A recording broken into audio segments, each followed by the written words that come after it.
أشهد أن لا إله إلا الله وحده لا شريك له وأشهد أن محمدا عبده ورسوله أما بعد فأعوذ بالله من الشيطان الرجيم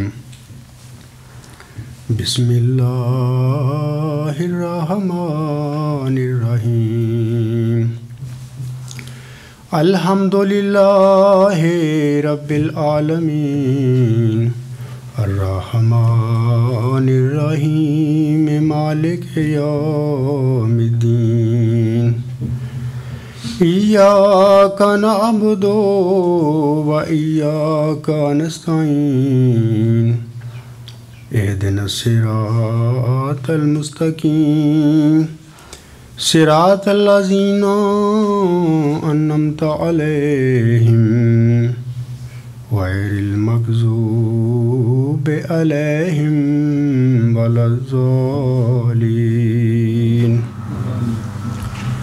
إن الله وملائكته يصلون على النبي يا أيها الذين آمنوا صلوا عليه وسلموا تسلیما۔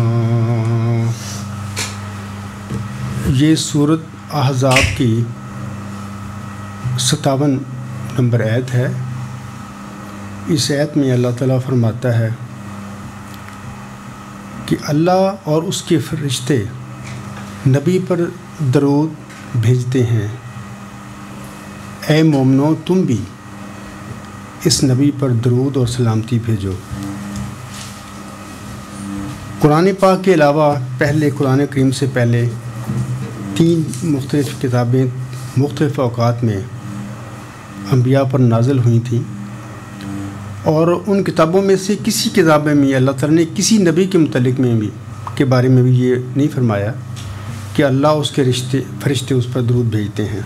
یہ واحد ایک امی اور عربی نبی صلی اللہ علیہ وآلہ وسلم کی ذات مبارک ہے کہ جس کے متعلق اللہ تعالیٰ نے فرمایا کہ اللہ اور اس کے فرشتے اس نبی پر درود بھیجتے ہیں، اے مومنو تم بھی اس نبی پر درود اور سلامتی بھیجو۔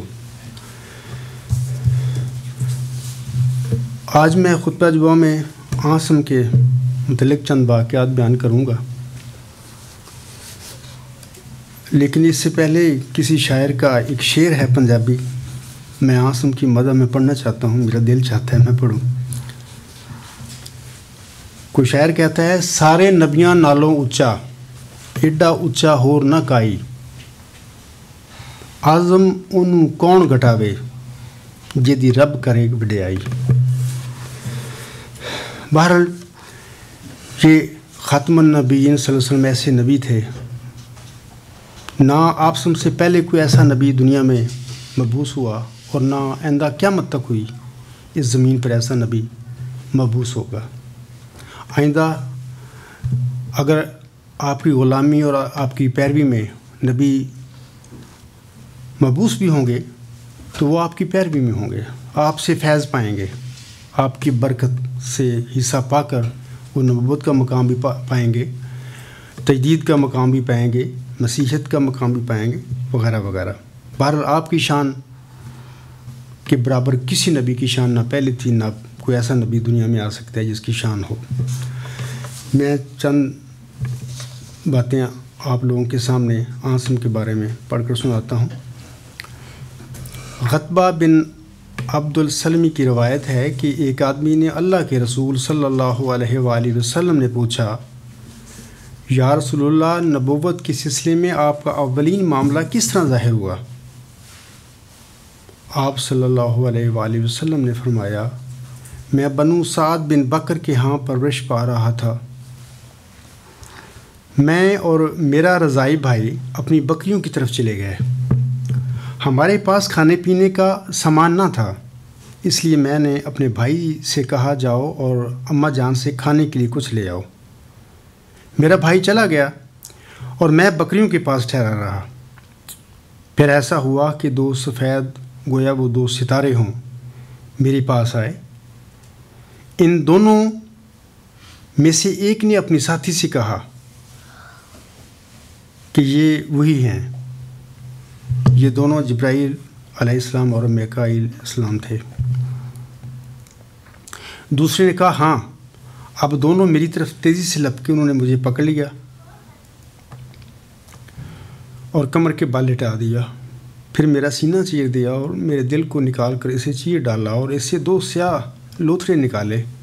ان میں سے ایک نے اپنے ساتھی سے کہا مجھے برف کا ٹھنڈا پانی دو۔ پھر دونوں نے اس پانی کے ساتھ میرے اندر کا سارا حصہ سینہ اور پیٹ دھو دیا۔ پھر کہا اب مجھے ٹھنڈا پانی دو۔ پھر اس ٹھنڈے پانی سے میرا دل دھویا اور کہا سکینت لاؤ، اطمینان اور وقار۔ اب اسے ان دونوں نے میرے دل پر چھڑک دیا۔ پھر دونوں میں سے ایک نے اپنے ساتھی سے کہا اس کو سی ڈالو، لہٰذا اس نے اسے سی دیا اور اس دل پر مہر نبوت لگا دی۔ پھر ان دونوں میں سے ایک نے اپنے ساتھی سے کہا ان کو ترازو کے ایک پلڑے میں رکھو اور ان کی امت میں سے 1000 کو دوسرے پلڑے میں رکھو۔ اس وقت میں اپنے اوپر 1000 کو دیکھ رہا تھا۔ مجھے ڈر محسوس ہوا کہ ان میں سے بعض لوگ مجھ پر گر نہ پڑیں۔ پھر کہا اگر محمد صلی اللہ علیہ وآلہ وسلم کو ایک پلڑے میں اور ان کی ساری امت کو دوسرے پلڑے میں رکھ دیا جائے تو تب بھی محمد صلی اللہ علیہ وآلہ وسلم کا پلڑا بھاری رہے گا۔ اس کے بعد وہ دونوں فرشتے چلے گئے۔ تو یہ آغاز کی بات آنسم فرماتے ہیں کہ ان سے کیا سلوک ہوا تھا۔ ابھی بچے تھے، چھوٹی سی عمر تھی کہ اللہ تعالیٰ کے فرشتوں نے آپ کو، آپ کے جسم کو، آپ کے جسم میں سے ہر قسم کی نفسانی چیزوں کو نکال دیا۔ حضرت عائشہ صدیقہ رضی اللہ تعالی عنہا سے روایت ہے کہ وحی آنے سے پہلے حضور نبی کریم صلی اللہ علیہ وآلہ وسلم پر خوابوں کا سلسلہ شروع ہوا۔ آپ صلی اللہ علیہ وآلہ وسلم جب کوئی خواب دیکھتے تو کچھ عرصہ میں اس کی سچائی اس پر ظاہر ہو جاتی، جس طرح رات کے بعد سپیدہ سحر نمودار ہوتا ہے۔ پھر آپ صلی اللہ علیہ وآلہ وسلم کو خلوت نشینی کی رغبت ہوئی، چنانچہ مکے سے دور کوہ ہرا میں گوشہ نشین ہو کر کئی رات تک عبادت میں رہتے۔ جب آپ کا کھانے پینے کا سامان ختم ہو جاتا تو واپس آ کر حضرت خدیجہ رضی اللہ تعالی عنہ سے اتنی مدت کا خرچ لے کر واپس چلے جاتے اور اللہ تعالیٰ کی یاد میں مصروف ہو جاتے، یہاں تک کہ آپ صلی اللہ علیہ وسلم کے پاس حق آ گیا۔ ایک دن آپ صلی اللہ علیہ وآلہ وسلم بدستور غار حرا میں مصروف عبادت تھے کہ آپ کے پاس فرشتہ آیا اور آپ سے کہا پڑھو۔ آپ نے جواب دیا میں پڑھ نہیں سکتا۔ آپ صلی اللہ علیہ وسلم فرماتے ہیں یہ سن کر اس نے مجھے پکڑ لیا اور مجھے اس قدر بھینچا کہ میں نے انتہائی تکلیف محسوس کی، پھر چھوڑ دیا اور کہا پڑھو۔ میں نے کہا میں پڑھ نہیں سکتا۔ پھر اس نے مجھے تیسری مرتبہ بھینچا کہ میں نے انتہائی تکلیف محسوس کی، پھر اس نے مجھے چھوڑ دیا اور کہا، یعنی پڑھا وہ ابتدائی الفاظ ہیں، اس کا ترجمہ یہ ہے کہ یعنی اپنے رب کا نام لے کر پڑھ جس نے پیدا کیا، جس نے انسان کو جمے ہوئے خون سے پیدا کیا۔ پڑھ تمہارا رب بڑا عظمت والا ہے، جس نے قلم کے ذریعے علم سکھایا، جو چیز انسان کو معلوم نہ تھی وہ اسے سکھائی۔ آپ صلی اللہ علیہ وآلہ وسلم اس کے واقعہ کے بعد گھر تشریف لائے۔ خوف سے آپ کا دل دھڑکتا تھا۔ حضرت خدیجہ رضی اللہ تعالی عنہ کو آ کر کہنے لگے مجھ پر کمبل اڑا دو۔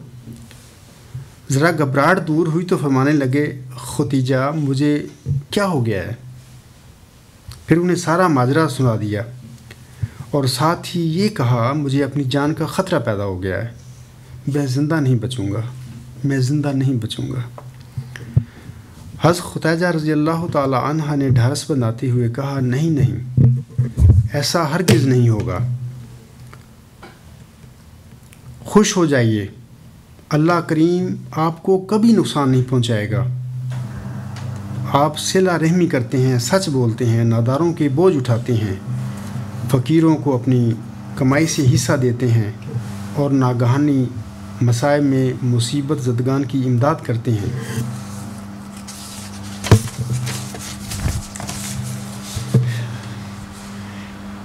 حضور نبی کریم صلی اللہ علیہ وآلہ وسلم کی عمر 8 سال یا کچھ زیادہ تھی کہ آپ کے دادا 110 سال کی عمر میں انتقال کر گئے۔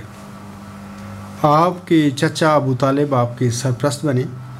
چونکہ ابو طالب آپ کے والد گرامی حضرت عبداللہ کے حقیقی بھائی تھے، اس لیے آپ کے دادا عبد المطلب نے ان کو آپ کا کفیل مقرر فرمایا۔ واقعی کا بیان ہے کہ ابو طالب نے حضور نبی کریم صلی اللہ علیہ وسلم کی عمر کے 8ویں سال سے نبوت کے 10ویں سال تک، یعنی 43 سال تک آپ کی جسمانی عمر ہو گئی تھی، آپ صلی اللہ علیہ وسلم کی حفاظت اور سرپرستی کا حق ادا کیا۔ ابو طالب ہر موقع پر آپ کی حمایت میں سینہ سپر ہو جاتے تھے اور آپ سے نہایت رحم دلی کا برتاؤ کرتے تھے۔ ابن عساکر بن عرفہ سے نقل کرتے ہیں کہ میں ایک دفعہ مکہ مکرمہ آیا، اس وقت وہاں سخت قحط پڑا ہوا تھا، لوگ سخت پریشان تھے۔ قریش ابو طالب کی خدمت میں حاضر ہوئے اور کہنے لگے، ملک میں قحط پڑ گیا ہے اور بال بچے بھوکوں مر رہے ہیں، خدا کے لیے آئیے اور بارش کی دعا کیجیے۔ چنانچہ ابو طالب ایک چاند سے نوجوان کو لے کر نکلے، جیسے وہ ابھی بھی سیاہ بادلوں کے حلقہ سے برآمد ہوا ہو۔ اس بچے کے گرد اور بھی لڑکے تھے۔ خانہ کعبہ میں پہنچ کر ابو طالب نے اس نوجوان کی کمر کعبہ کی دیوار سے لگا دی اور بارش کی دعا کے لیے اپنی انگلی کے ساتھ اس کی طرف اشارہ کیا۔ اس وقت آسمان صاف تھا اور کہیں بادل کا ایک ٹکڑا بھی نظر نہیں آتا تھا۔ اس کی دعا کا یہ نتیجہ ہوا کہ چاروں طرف سے بادل گھیر آئے اور موسلادھار بارش ہونے لگی۔ میدانوں میں پانی بھر گیا اور شہر اور جنگل سرسبز اور شاداب ہو گئے۔ اسی کے متعلق ابو طالب نے اپنا مشہور شعر کہا، وہ روشن رو ہے اور اس کے چہرے کے سبب بادل سے بارش کی دعا کی جاتی ہے، یتیموں کی جائے پناہ اور بے کسوں کا سہارا ہے۔ حضور نبی کریم صلی اللہ علیہ وآلہ وسلم نے اپنی والدہ ماجدہ حضرت آمنہ کی گود اور دادا بزرگوار حضرت عبد المطلب کی سرپرستی میں انتہائی پرامن اور پرسکون زندگی بسر کی۔ چونکہ آپ صلی اللہ علیہ وسلم کے سر پر عز و کرم کا تاج رکھا جانا تھا، اس لیے اللہ رب العزت نے آپ کی بڑے آسان طریق پر نشو و نما فرمائی۔ حضور نبی کریم صلی اللہ علیہ وآلہ وسلم غار ثور سے ہجرت کے لیے مدینہ کی جانب روانہ ہوئے تو حضرت ابو بکر صدیق رضی اللہ تعالیٰ عنہ کی خوش نصیبی تھی کہ ان کا سارا خاندان ہی رسول صلی اللہ علیہ وسلم کی خدمت میں جان و مال کے ساتھ مصروف کار تھا۔ حضرت صدیق اکبر، ان کی بیوی ام رومان رضی اللہ تعالیٰ عنہا، دونوں بیٹیاں حضرت اسماء رضی اللہ تعالیٰ عنہا اور حضرت عائشہ صدیقہ رضی اللہ تعالیٰ عنہا اور بیٹا حضرت عبداللہ رضی اللہ تعالیٰ عنہ، سبھی اپنی اپنی ذمہ داریاں نبھاتے رہے۔ غلام بھی خدمت میں مصروف تھا۔ جب رسول اللہ کی سواری کی قیمت کی بات آئی تو یہ آپ کی خودداری کا معاملہ تھا، مگر صدیق اکبر کہاں لینے والے تھے؟ وہ خود آپ کے ہمراہ تھے اور مال بھی قافلہ رسول صلی اللہ علیہ وسلم کے ہمراہ تھا۔ حضرت ابو بکر صدیق کی دختر حضرت اسماء بیان کرتی ہیں کہ اللہ کے رسول صلی اللہ علیہ وآلہ وسلم ہجرت کے لیے نکلے تو آپ کے ساتھ حضرت ابو بکر صدیق بھی چلے گئے۔ حضرت ابو بکر صدیق اپنا سارا مال بھی اپنے ساتھ لے گئے۔ تو ایک دن میرے دادا جی ابو قحافہ ہمارے پاس آئے، وہ نابینا تھے۔ کہنے لگے، اللہ کی قسم میں سوچتا ہوں کہ ابو بکر اپنا ساتھ سارا مال لے گیا اور تمہیں مصیبت میں ڈال گیا۔ میں نے کہا، دادا جان ایسا ہرگز نہیں ہے، وہ بہت سارا مال چھوڑ بھی گئے ہیں، پھر میں نے یہ کیا کہ پتھر لیے اور ان پتھروں کو دیوار میں بنائے ہوئے خزانہ میں رکھا، اسی خزانے میں جہاں میرے والد صاحب اپنا مال رکھا کرتے تھے۔ پھر میں نے پتھروں پر کپڑا رکھ دیا اور دادا جی سے کہا، دادا ذرا ان پیسوں پر اپنا ہاتھ رکھو۔ انہوں نے اس خزانے پر ہاتھ رکھا تو کہنے لگے، اچھا اگر یہ مال تمہارے لیے چھوڑ گیا ہے تو اس نے اچھا کیا ہے، اس سے تمہاری ضروریات پوری ہو جائیں گی۔ حضرت اسماء رضی اللہ تعالیٰ عنہ کہتی ہیں، حالانکہ ابا جان نے تو کچھ بھی نہیں چھوڑا تھا، لیکن میں نے ایسا اس لیے کیا تاکہ دادا جان پرسکون ہو جائے۔ علماء نے لکھا ہے کہ چونکہ مہاجر مسلمان ہجرت سے متعلق اپنے سارے معاملات انتہائی رازداری سے انجام دیتے تھے، یہ بات بھی بعید از قیاس نہیں کہ جس طرح حضرت اسماء رضی اللہ تعالیٰ عنہ کو یہ معلوم نہ تھا کہ حضرت ابوبکر صدیق رضی اللہ تعالیٰ عنہ اپنے ساتھ جو رقم لے کر گئے تھے وہ کتنی تھی، اسی طرح انہیں یہ بھی معلوم نہ ہوا کہ ابوبکر صدیق اپنی بیوی ام رومان کو کچھ رقم دے کر گئے ہوں جو چند دن کے اخراجات کے لیے اور مدینہ آنے کے لیے کافی ہو، باقی ساری رقم وہ ساتھ لے گئے۔ اور قافلہ رسول صلی اللہ علیہ وسلم کے تمام دنیا اور اس کی دولتوں سے زیادہ اہم تھا، کیونکہ کہیں بھی ان پیسوں کی ضرورت پڑ سکتی تھی۔ حضرت قیس بن نعمان بیان کرتے ہیں کہ جب نبی کریم صلی اللہ علیہ وآلہ وسلم اور ابوبکر صدیق رضی اللہ تعالیٰ عنہ مکہ سے ہجرت کر کے مدینہ جا رہے تھے تو راستے میں ایک غلام کے پاس سے گزر ہوا جو بکریاں چرا رہا تھا۔ حضور سرور کائنات نے اس چرواہے سے دودھ مانگا تو چرواہا کہنے لگا، میرے پاس تو کوئی بکری نہیں کہ جس کا دودھ دوہا جائے، البتہ ایک اونٹنی ہے اور دودھ اس کے تھنوں میں بھی نہیں ہے۔ آپ سے نے اس سے کہا کہ ان باتوں کو چھوڑو، تم یہی اونٹنی لے آؤ۔ وہ چرواہا جا کر اونٹنی لے آیا تو نبی کریم نے اس کو باندھ کر اس کے تھن کو ہاتھ لگایا، دعا کی اور اونٹنی نے دودھ اتار دیا۔ اتنی دیر میں ابوبکر صدیق برتن لے کر آ گئے، اللہ کے رسول دودھ دوہنے لگ گئے۔ آپ نے حضرت ابوبکر کو دودھ پلایا، پھر دوسری بار دوہا تو خود پیا۔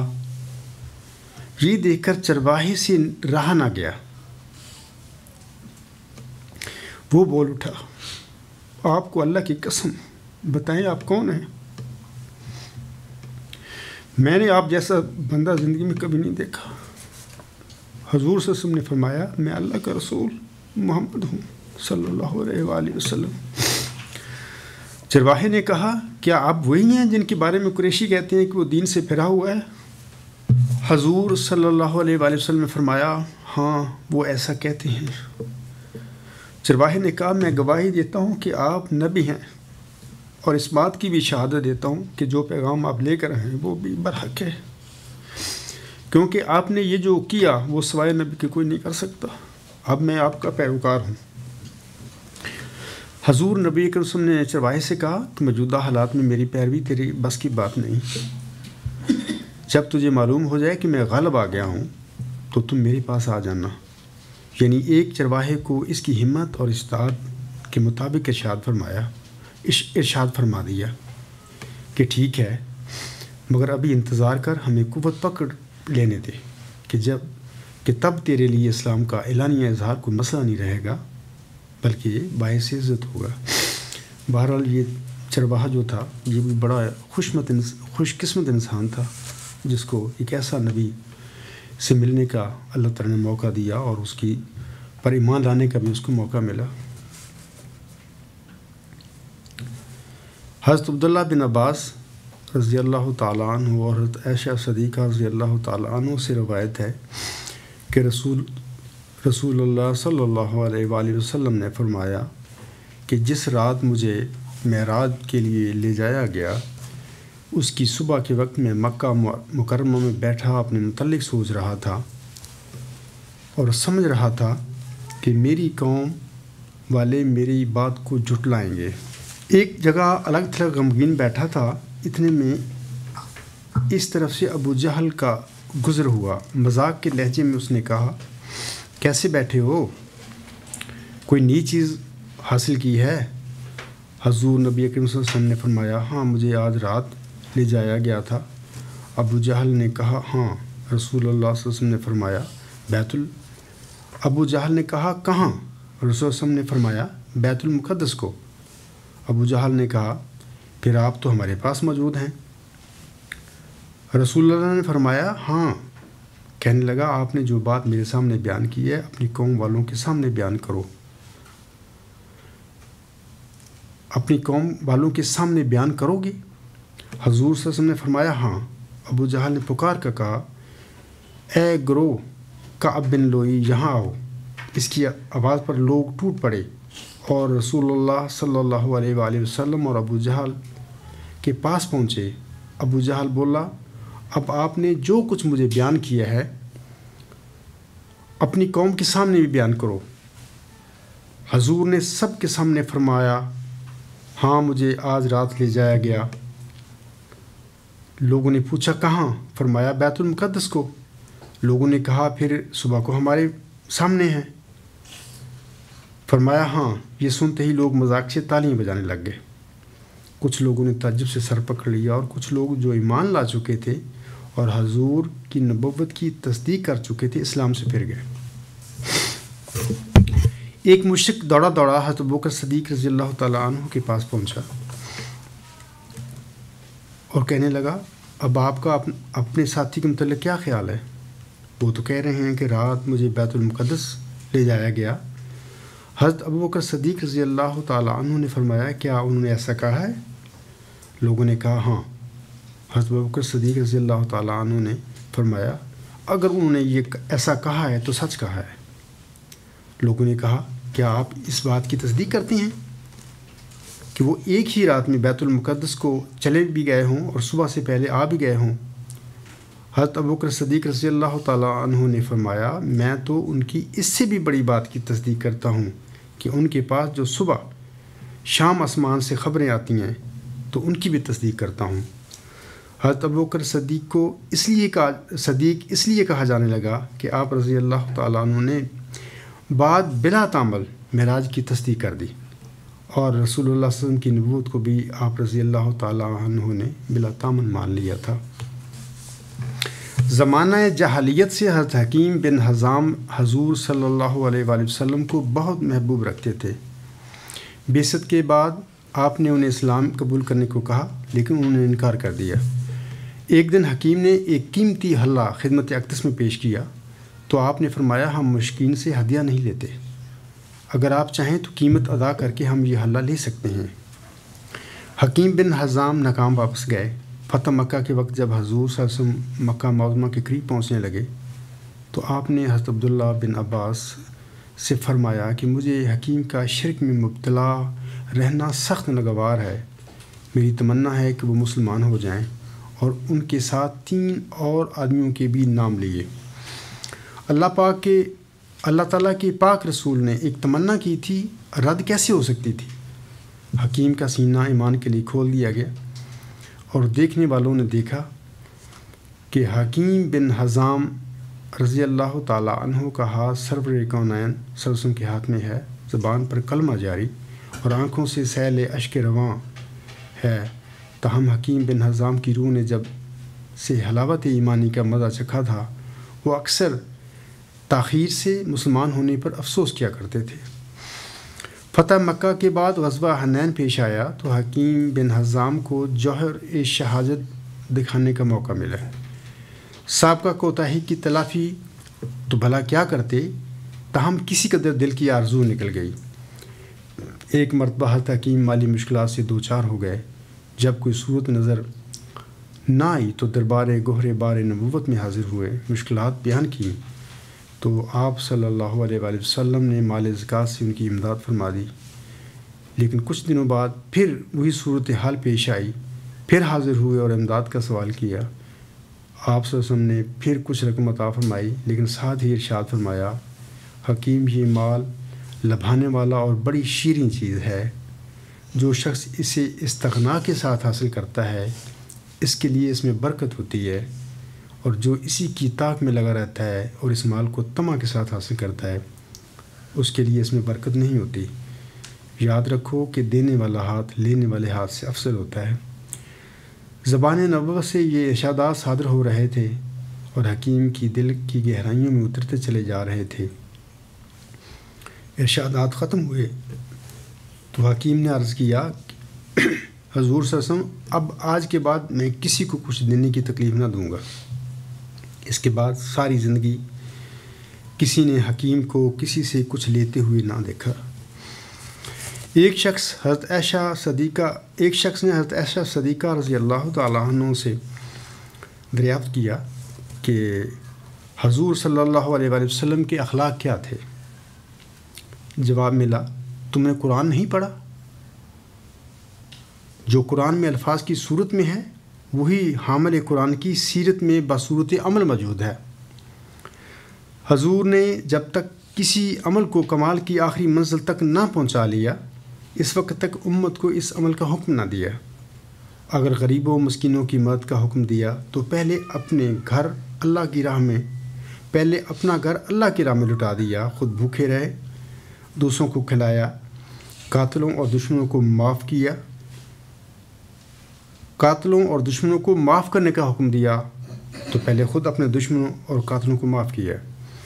ایک وقت ایسا تھا کہ حضرت صدیق اکبر رضی اللہ تعالیٰ عنہ کے ساتھ رات کے سناٹے میں قریش کے ظلم سے تنگ ہو کر معیشت ازدی کے تحت اپنے محبوب شہر مکہ کو خیر باد کہنا پڑا، اور پھر وہ وقت بھی آیا جب اسی شہر میں فاتحانہ داخل ہوئے اور صحن حرم میں وہ تمام دشمن موجود تھے جنہوں نے کبھی راستے میں کانٹے بچھائے، پتھروں کی بارش کی تھی، آپ کے چاہنے والوں کے گلے پر رسی باندھ کر اور سینے پر پتھر رکھ کر عین دوپہر کے وقت جب کہ مکہ کی سڑکیں دہک رہی ہوتی گھسیٹتے پھرتے۔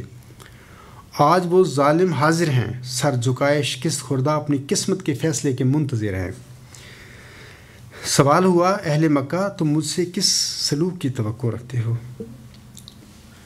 اہل مکہ کو آج اپنا ایک ایک ظلم یاد آ رہا تھا۔ وہ جانتے تھے کہ جب کوئی فاتح کسی سرزمین میں فاتحانہ داخل ہوتا ہے تو وہ کیا کرتا ہے۔ اکثر کا خیال تھا کہ آج وہی ہوگا جو دنیا میں ہوتا آیا ہے، تاہم انہوں نے ہمت کر کے کہا آپ ہمارے شریف بھائی اور ایک شریف بھائی کے بیٹے ہیں۔ بحر رحمت جوش میں آیا، ارشاد ہوا آج میں تم میں سے وہی کچھ کہوں گا جو مجھ سے پہلے میرے بھائی یوسف نے اپنے بھائیوں سے کہا تھا، تم پر کوئی سرزنش نہیں، جاؤ تم سب آزاد ہو اپنے عقائد میں، اپنے اعمال میں۔ میں تم سے کسی قسم کا انتقام لینا نہیں چاہتا کہ اللہ نے مجھے کونین کے لیے رحمت بنا کر بھیجا ہے۔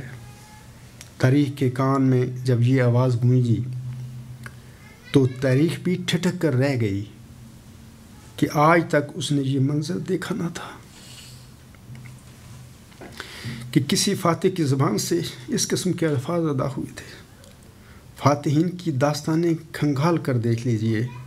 حضرت آمنہ رضی اللہ تعالی عنہ کا در یتیم اور قبیلہ بنو سعد کی چراگاہوں میں بکریاں چرانے والے، فاتح مکہ کی نظیر زمین کی پیٹھ پر اور آسمان کے سایہ تک آپ کو نہیں ملے پائے گی صلی اللہ علیہ وآلہ وسلم۔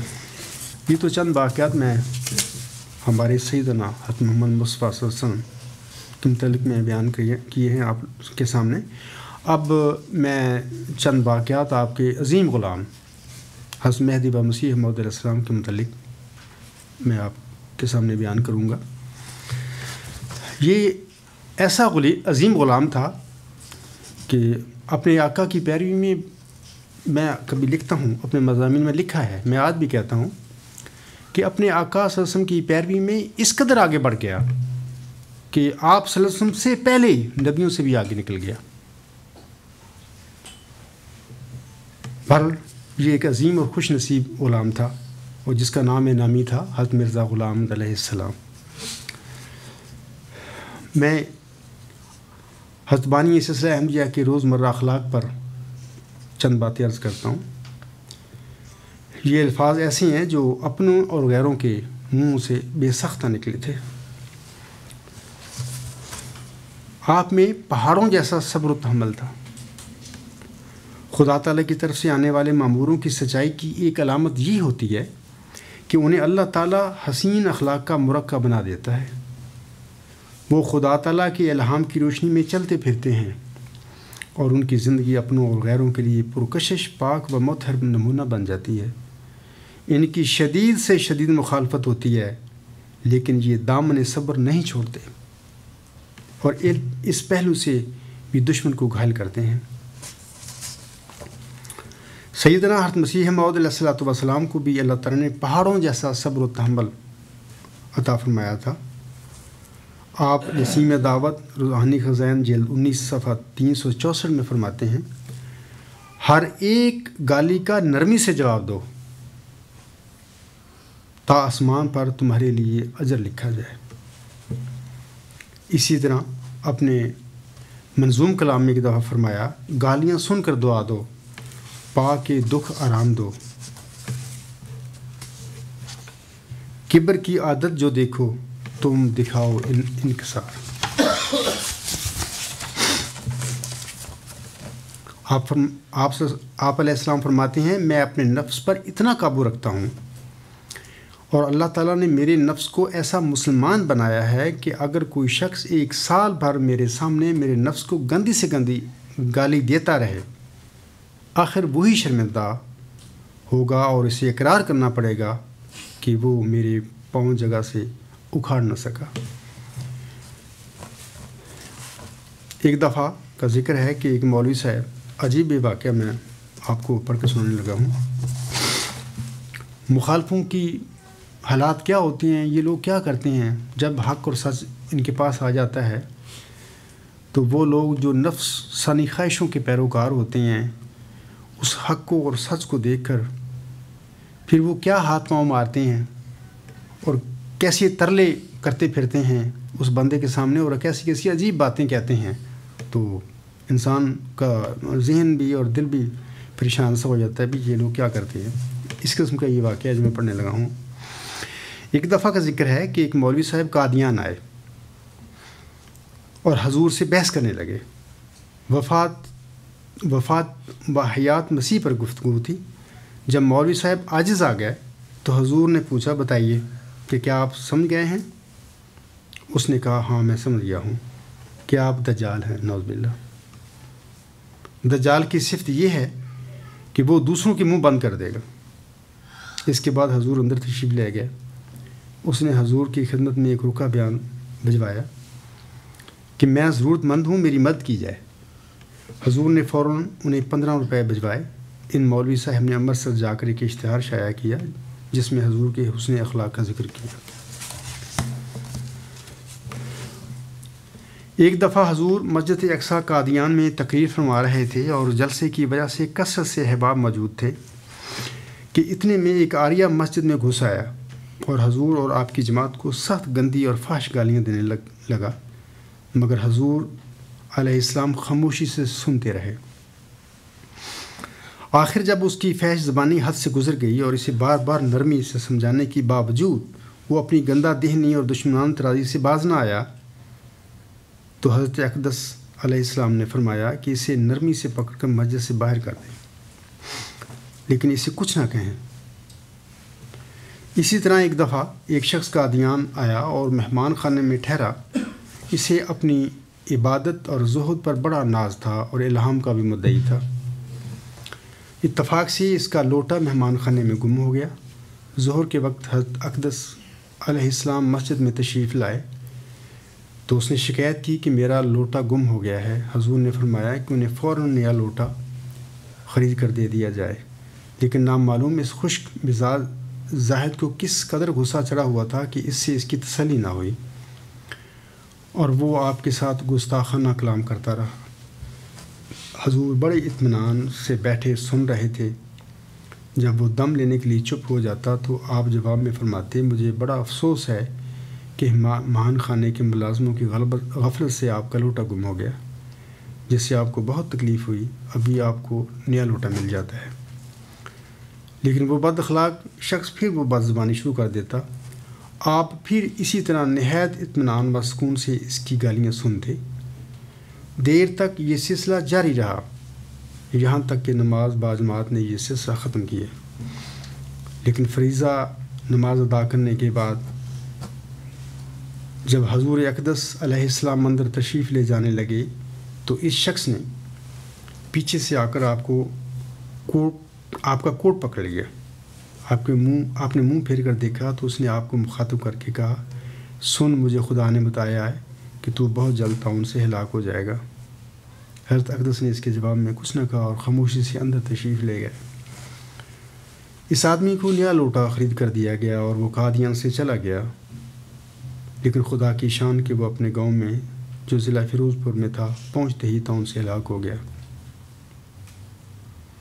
سیدنا حضرت مسیح موعود علیہ السلام اپنی جماعت کو نصیحت کرتے ہوئے فرماتے ہیں، جب میں صبر کرتا ہوں تو تمہارا فرض ہے کہ تم بھی صبر کرو، درخت سے بڑھ کر تو شاخ نہیں ہوتی۔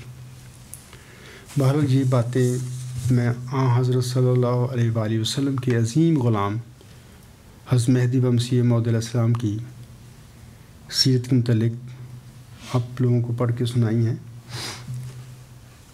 میں آپ لوگوں سے یہ بات کہتا ہوں کہ حضرت مہدی و مسیح موعود علیہ السلام کو جس ذکی غلام کی اللہ تعالیٰ نے بشارت دی تھی، اس وقت جب کہ خود آپ کا اپنا دعویٰ محض مجدد صدی ہونے کا تھا، اس ذکی غلام کے بارے میں اللہ تعالیٰ نے بہت ساری باتیں ایسی الہام میں فرمائی ہیں کہ اس کو بھی کامل علم اور ظاہری و باطنی علوم بخشے جائیں گے۔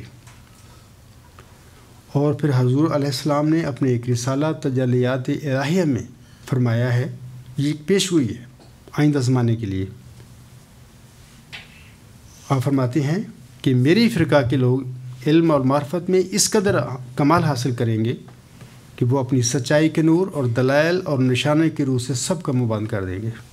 اب یہ تو واقعہ میں نے آپ کو پڑھ کر سنایا اپنے آقا حضور علیہ السلام کی زندگی میں، جب ایک مخالف لاجواب ہو گیا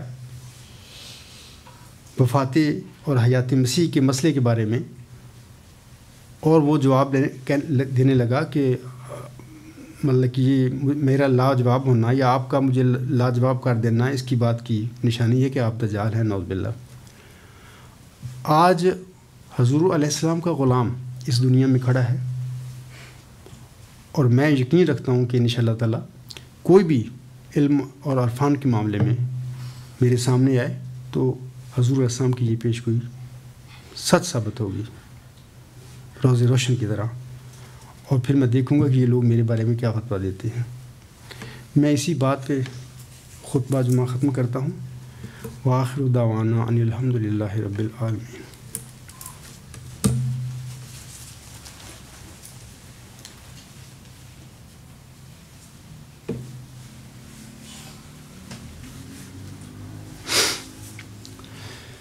الحمد للہ نحمدہ ونستعینہ ونستغفرہ ونؤمن بہ ونتوکل علیہ ونعوذ باللہ من شرور انفسنا ومن سیئات اعمالنا، من یہدہ اللہ فلا مضل لہ ومن یضللہ فلا ہادی لہ، ونشہد ان لا الہ الا اللہ ونشہد ان محمدا عبدہ ورسولہ۔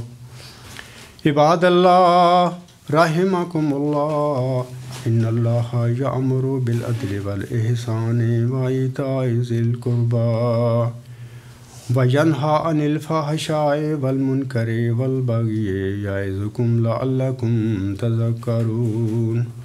اذکروا اللہ یذکرکم وادعوہ یستجب لکم ولذکر اللہ اکبر۔